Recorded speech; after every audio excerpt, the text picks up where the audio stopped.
Okay, we move on as promised, and we invite up to our stage the successful Superbike team from BMW Motorrad Canada. I think it's fitting perhaps that I call their boss up first, the team manager from BMW Motorrad Canada. My pleasure to bring to the Go Ontario stage, Mr. Chris Duff. And just before I bring your riders up, I do want to make a statement about last night and how successful this She Rides Night initiative has been. And I know you guys are benefiting from it. We had Karen Hodgson up here from BMW Motorrad Canada yesterday, and she did an excellent job, by the way. Yeah, Karen has really sort of bought into the whole, She Rides lifestyle. She rides a BMW. She actually works for a company that does a lot of our marketing materials, so she really enjoys, working with the graphics and taking part. We do, women's test rides all over in Vancouver, Toronto, Montreal in the summertime, and she comes out and helps us out with that, and really has bought into the fact that we have bikes that you can lower to the ground, low seats, adjustable levers for smaller hands, and lighter weight motorcycles, fuel tanks under the seat versus up high. Center of gravity is nice and low, so it's we've really sort of changed in the last few years to cater to a lot of the female clientele that's coming into the sport. And a feather for BMW, one of the things we mentioned with Karen is the fact that, if you look around at any of the touring schools, John Gilbank's touring of Mexico, any of your long-distance riders, most notably, of course, would be Charlie Borman and Ewan McGregor, but there's a very long list of people who rely on the reliability of a BMW motorcycle to achieve what they do. No, definitely. If people are looking to go to the tip of South America or to China or just around the world, it's most of the time it's on one of our BMW adventure bikes, and it's a great feather in our cap to have people that realize that if they want to get into that type of adventure riding, it's the best brand to go with. Right. Key phrase being, if you just want to ride around the world. Anybody can do it. Well, let's get your teammates up here, your team riders rather up here, and I think it would be appropriate possibly to call up Michael Ferreira to join us first on stage. Michael, of course, was, I guess you could call him the B rider on the team to Brett McCormick this past season. Michael, of course, was a former pro racer from the Race Super Series. He was the CRCA Rider of the Year, a whole list of accomplishments that I don't have in front of me just now, but he is a very accomplished young rider, and a pleasure to welcome to our stage once more his second visit to the Go Ontario stage. Thanks, Michael Ferreira.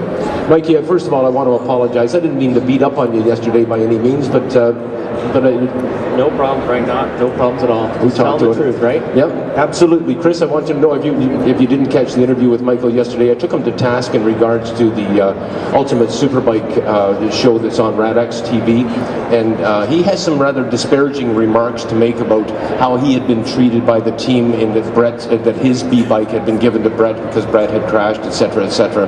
And I thought it had actually been added to the show to give it some spice, kind of, like make him sound like he's angry, but he was peed off. Well, I think at the time, you're dealing with a lot of emotions.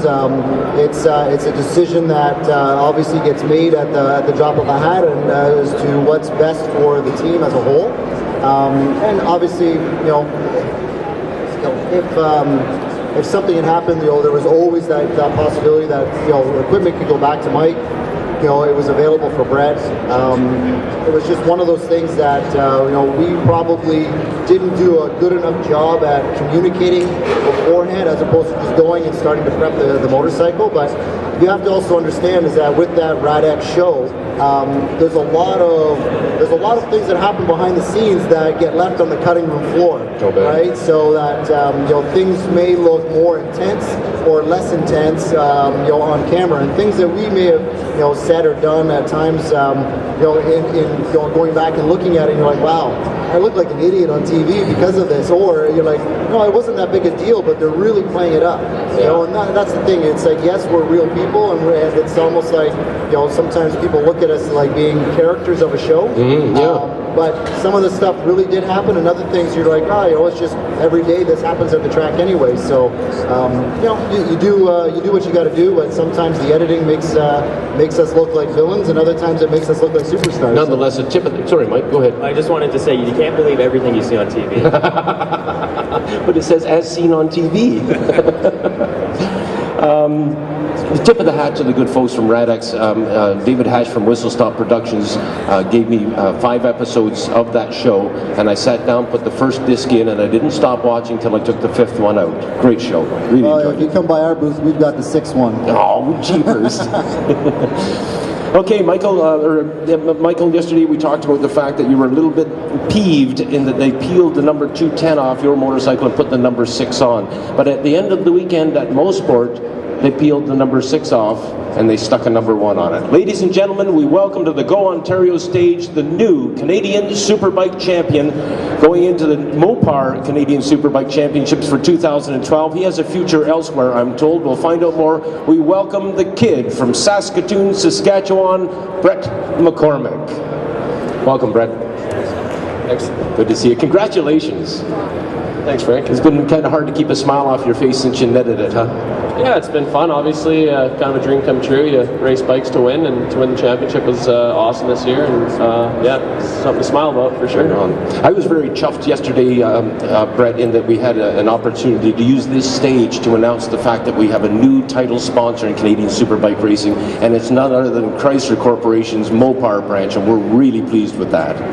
Yeah, it's awesome. Super good news for the series. Obviously, when Parts Canada pulled out, it was a question mark who was going to step up, and having Mopar is awesome. It kind of sucks that I'm going to be racing in Europe next year. It would have been nice to be around and see how that all plays out, but looks like it should be a good thing. Yeah. Well, that was another big news item that I was hoping that we would be able to announce from the stage, but of course, as soon as the news broke, it was like wildfire through this place. Everybody was on their whatever they use, Blackberries, iPods, whatever it is, finding out the news that Brett McCormick will not be here in Canada to defend that number 1 plate. Chris Duff, the guy who had all the money invested in this man, all the effort to put that number 1 plate on the BMW, and it won't be here in Canada. And yet you still have a smile on your face. You're happy for this kid, aren't you? You know, it's, when we knew that Brett was getting the opportunity to go overseas, it didn't matter what he was riding. It was about cheering on a Canadian that's over there. So it's great that he was able to sort of use his success here this year to make the jump over there.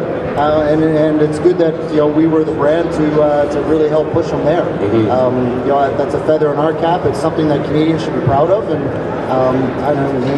although we gave him the opportunity, I mean, it was Brett who actually had to do the results there to get the opportunity overseas. So it'll be great to cheer him on as a Canadian, and it doesn't matter that he'll be on a different brand.